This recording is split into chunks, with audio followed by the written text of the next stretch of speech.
एक बहुत ही important topic के साथ आपके साथ हम कुछ चीज़ें डिस्कस करना चाहते हैं, वो हैं एंग्जाइटी डिसऑर्डर और फोबियाज। स्पेशली जब आप किसी कम्पिटिटिव एग्ज़ाम के लिए प्रिपेयर कर रहे हो तो आपको एंग्जाइटी का सामना हर हाल में होता है।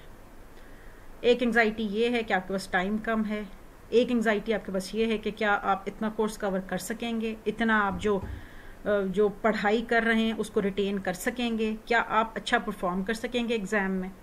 ये सब वो एंग्जाइटीज़ हैं जो आपके एक कंपेरेटिव एग्ज़ाम में अगर आप वहाँ पे आप आते हैं, एक कंपटीशन के इम्तिहान में हिस्सा लेते हैं, तो ये सारी वो एंग्जाइटीज़ हैं जिनका आपको सामना करना पड़ता है। फोबिया भी एक ऐसी चीज़ है, जिस तरह कई लोगों को फोबिया होता है कि वो किसी ख़ास चीज़ से उनका जो है वो एक किस्म की रिपल्शन होती है, उनको क्लास्ट्रोफोबिया होता है, उनको इसी तरह से हाइड्रोफोबिया होता है, इसी तरह से फोबियाज होते हैं different. Phobia means fear, horror.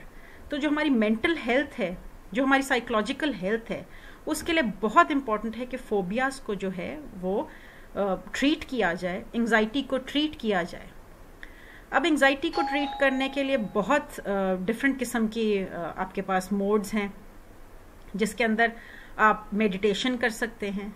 अगर खुदा न खास्ता आपका पैनिक अटैक या एंग्जाइटी जो है एक ज़्यादा हद को छूती है, एक ज़्यादा उसकी इंटेंसिटी है, तो आप मेडिकल हेल्प भी हासिल कर सकते हैं, जिसमें आप साइकोलॉजिस्ट से, साइकियाट्रिस्ट से सेशंस ले सकते हैं।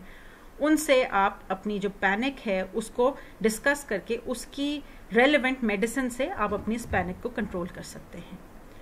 अगर हम बात करें कि फोबिया होता क्या है, तो phobia means something which you abhor. ये एक नेचुरल इंस्टिंक्ट है, किसी में कोई फोबिया नहीं होता। कुछ लोगों के अंदर डिफरेंट फोबियाज डेवलप हुए होते हैं और उनका कोई एक बहुत कोई खास कॉज नहीं कई दफ़ा समझ में आता। इट डिपेंड्स, ये हो सकता है आपका जेनेटिक डिसऑर्डर हो, ये हो सकता है आपका साइकोलॉजिकल एनवायरमेंटल डिसऑर्डर बन गया हो, या आपको कोई ऐसा ट्रॉमा पेश आया हो जिससे आपको वो फोबिया आपके जहन में आ गया हो। तो अगर आप किसी फोबिया से गुजर रहे हैं, या आप किसी पैनिक की सिचुएशन से गुजर रहे हैं, या आप एंग्जाइटी से गुजर रहे हैं, तो आपको किसी भी किस्म की परेशानी में नहीं आना चाहिए। आपको सबसे पहले तो रिलैक्स होके ये सोचना है कि फोबिया जो है वो किस चीज़ से आपको कौन सी चीज़ है आपके फोबिया को ट्रिगर करती है। क्या आपको घुटी हुई जगहों का फोबिया है, क्या आपको आपके जो डेली रूटीन है उसमें अगर कोई चीज़ खलल डालती है उसका फोबिया है, क्या आप क्लास्ट्रोफोबिया महसूस करते हैं, किसी तंग जगह पे जाके आपको परेशानी महसूस होती है। तो सबसे पहला जो पॉइंट है, आपको डायग्नोज करना है कि आपको फियर है किस चीज़ का। तो जब आपका डायग्नोसिस हो जाता है तो सेकंड स्टेप आता है उसकी मैनेजमेंट का। अब मैनेजमेंट आपने कैसे करनी है, क्या वो ऐसी मैनेजमेंट है जो आप खुद कर सकते हैं, या वो ऐसी मैनेजमेंट है जिसके लिए आपको किसी मेडिकल प्रोफेशनल हेल्प की ज़रूरत है। ये भी आप अच्छी तरह से समझ सकते हैं। आजकल हम देख रहे हैं स्ट्रेस भी एक ऐसी चीज़ है जो कि फोबिया को ट्रिगर करता है। अगर आप अपनी रूटीन को नहीं सही मैनेज कर रहे, आप अपनी रूटीन में बहुत हेवायर हैं, आपको नहीं पता आप कब खाना खा रहे हैं, आप कब काम कर रहे हैं, कब आप पढ़ रहे हैं, तो आपका जो स्ट्रेस लेवल है वो बहुत हाई हो जाता है और उससे भी आपके कुछ फोबियाज जो हैं वो डेवलप भी हो सकते हैं, ट्रिगर भी हो सकते हैं, या आपका जो स्ट्रेस है वो आपकी हेल्थ को बुरी तरह नेगेटिवली इफेक्ट भी कर सकता है। तो सबसे इम्पॉर्टेंट ये है कि आप अपने आप को डायग्नोज करें, अपनी प्रॉब्लम को देखें किस चीज़ से आपको डिस्कम्फर्ट महसूस होती है, और उसको आप मैनेज करने के लिए फिर देखें कि क्या आप खुद इस चीज़ को कर सकते हैं मैनेज, या आपको प्रोफेशनल हेल्प की ज़रूरत है। अगर हम फोबिया की मेडिकल हिस्ट्री में जाएं, तो फोबिया जो है it originates from a Greek word which is called phobos. Phobos means fear और horror.